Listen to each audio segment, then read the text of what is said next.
Hello, this is Ben here with Studio on the Lake. Hey, here's what we've had going on. Everybody's been carving these Christmas gnomes. So there was a big gnome that was carved in there. You guys have probably seen the videos of that. Jordy Johnson's been carving gnomes. Just Carved Rob's been carving gnomes. We had some chainsaw gnomes going on with Ryan Cook over there. Everybody's into the gnome kick. And here's a bunch of the gnomes that, these are the little gnomes that went out. You know, we ended up with some gnomes carved to put on like a Jordy Johnson lighted Christmas tree there in the background. These are all simple gnomes. Here's a bunch of gnomes that got carved and went down to the gallery in Madison. So now it's time to step up your game and carve a little more detailed gnome. So here's more of a traditional gnome, and here's how we go about carving that. So here's one that was made out of elm wood with just a wax on it, and he's lightly detailed. So we got a piece of basswood. I'm going to use him as a pattern. I've probably been using the same gnomes or same pattern for, I don't know, 30 years. So we're going to draw out the basic shape. He's standing sideways. He's got his hands clasped behind his back. He's got the full beard, and he's kind of leaning back as if he were looking up a little bit, because obviously if you're a little gnome, everything to you is going to be bigger. So as per the normal, I took it over to the bandsaw, cut that rough shape out. And I know this drives some of you crazy with not having an exact detailed pattern, but that doesn't do us any good. Well, it does, but we don't need it because we're going to modify this a little bit. So there's a center line. He is going to be standing sort of sideways. That's a diamond hone on there that I'm using with the knife. And this is a video that was done 2 years ago. So it's kind of recycled a little bit, and it is done in the studio long before about a year before the fire. So if some of you notice that there's a few differences in there, then that's what this is. So I'm going to take that knife and I'm just going to round over the edges on the left and the right of him, so I kind of got a symmetrical grouping put together.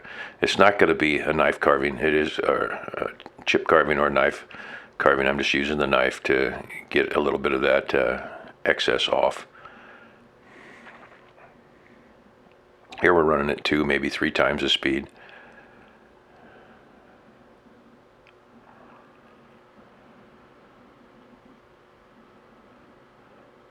So what you're looking at is you're looking at the side of him. That's the front. That's his face right there. I just went around. His hat is tilted back. His head is tilted forward. This guy actually gets eyes, so that's going to be a little bit trickier. And for pattern, I'm just using the gnome or one of the 2 gnomes that are over on the right-hand side there. They both have a hole in the bottom of their foot, and I've got a nail with the head cut off sitting on the table over there. I just stick them back on there. So that's his face, that's his hat. You can see his beard standing down in the middle. So I drew in his nose. He's going to have a little button nose, not a nose that comes up from above. Up above that, he's going to have eyebrows. If you've done any portrait or character work in art, you'll know that the face is divided basically into 3 portions. So 1/3, 1/3, 1/3. And ironically, it's not the way you would think. But look that up if you, because it's not going to make sense to explain it to you. But if you look up the 1/3 proportions on the face, and that'll tell you where to put the eyes, where to put the nose, and you get the whole idea. So there's the guy that I'm using for a pattern, and there we go. Stick your hand behind it. That'll make it come into focus. And he has no finish on him but wax, but you can see that's what we're going for. I've got the rough parts out of this.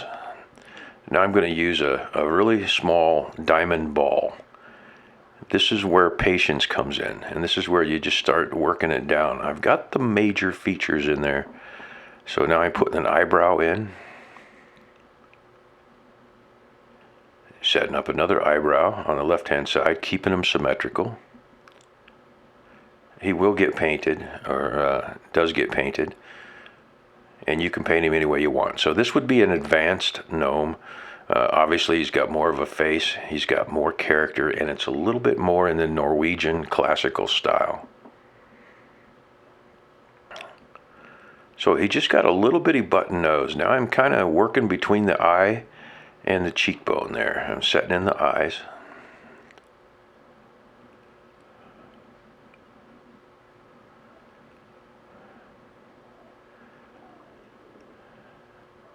And then cutting the eyes down and removing a little bit from the side of the face, because if you look at a face, there's a little bit in the side.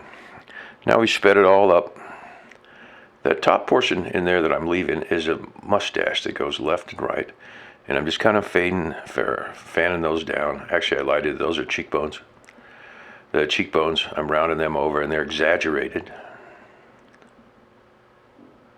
You can see how that little diamond ball, or any of the ball cutters that you get in a burr, you can use in any direction. And I tend to use them like a pencil eraser, and I erase the wood with it. That's my thought process.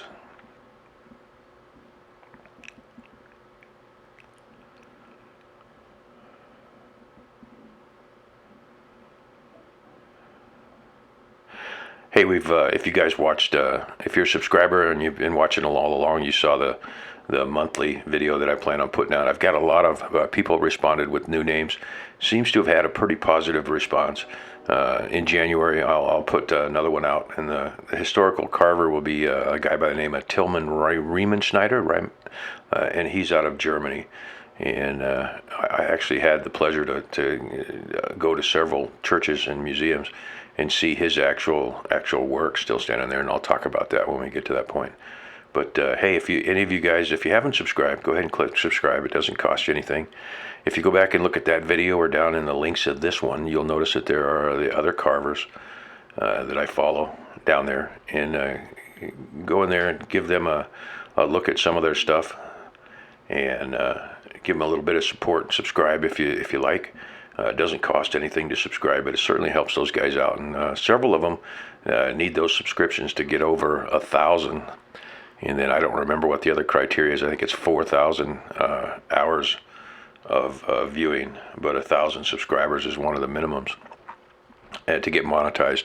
And then they'll be able to get probably $5 to $20 a month, maybe, if they keep the count up for their revenue. So no one on there is getting rich off of YouTube, but it certainly doesn't help, or doesn't hurt, and can only help. Any amount of money works, right? Especially when you were at college. Remember when you had to dig through the couch and you found $2, and that was good for a couple days of meals. That's dating myself. It's a long time ago. So now we got a nice little face going up there. I am going to put eyes in him, and since he's going to get painted, I'm just going to leave those as a big circle, and you'll see what we're going on here. So here's his mouth, and now we're cutting in the mustache. So this mustache isn't like a spirit mustache where it flows down. That's a saber tooth burr. It's a smaller one. It's in a 3/32 collet. And this is one of my hand pieces that I lost. It was my favorite one. This one's probably 25 years old. So we're cutting the beard down in at this point. There, I pretty much got his face in there. You can see I've blocked his arms. His arms are tilting backwards. You can see that he is standing belly forward, head back, legs kind of behind him. And that's probably my favorite pose working with these. So now I'm going to take away the parts of his coat.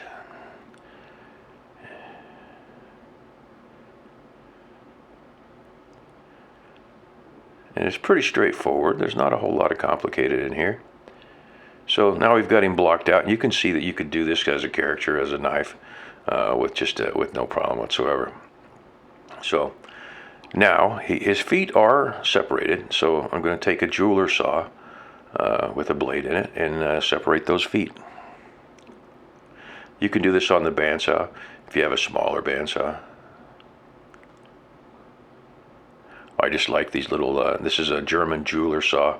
You can put any blade in there. It doesn't have pins on it. It has clamps on the left and the right there. So you kind of have to operate You can operate any blade you want. Now, this one that's in there, I think, is probably a jigsaw blade that did have the pins on it. And if that's the case, I just take a nipper and cut the pins off to put them in the flat plane. So there's your basic shape. I haven't done a whole lot on the hat. I haven't rounded his feet over. And his hat will kind of cant to the side when I get there and have a little bit of a ball. I think I'm going to put a ball on the end of this. Yep, on the left side there probably. Nothing real exciting here. Once again, that's a saber-tooth medium, meaning yellow burr that's in there. And I'm just going to take and round out his shoes, give him kind of big cloddy looking shoes. His pants are up underneath. You see the flare there on the jacket. His pants are going to kind of come out like they would if your jacket or top were to flare over.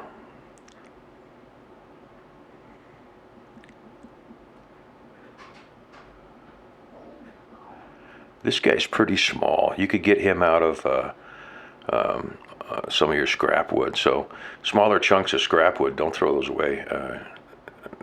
Coming up here in the new year, as soon as Christmas is over and I get these commissions out of the way that I've got currently going, I'm gonna show you a little bit of what to do with some of these scraps. I'm going to make some old-fashioned pull carts, some medieval pull carts and things like that. Stuff that I really enjoyed doing when I first started carving 30 or 40 years ago. So you got that to look forward. And yeah, Mike, I'm going to go ahead and do the raven for sure. I did put it off way too long. I said this year I was going to do a bunch of bird themed stuff, and I kept getting sidetracked. And we blame it on people like Jordy Johnson and Just Carve Rob and those guys for stuff. Now you see I've taken this hat, and you can see that it was done with a knife, because you can see the difference where the knife leaves a nice clean plane and shadows, and then the burrs have a tendency to fuzz up just a little bit.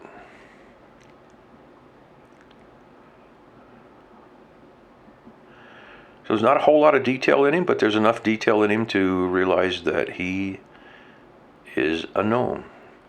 And I will come back and do some more sanding on it right here with the a diamond or a ruby burr. I don't recall. I use them interchangeably.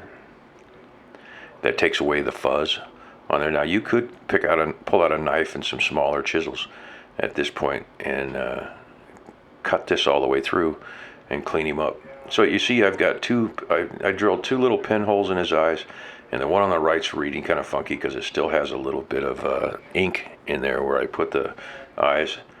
And now I'm going to go back with a small diamond burr and put in the final detail and bring out stuff. And then this guy will be painted. And as usual, I don't tend to show the painting. But this is an advanced gnome. So this would be the next step. The simple gnomes that everyone's been carving, and it became all the craze. I think Rob from Just Carve Rob called it Gnomegeddon.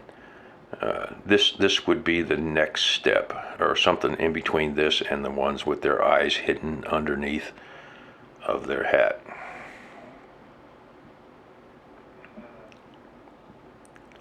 This guy also translates, the face of it almost translates into a Santa. If you wanted to paint him as a Santa Claus, you could get away with that.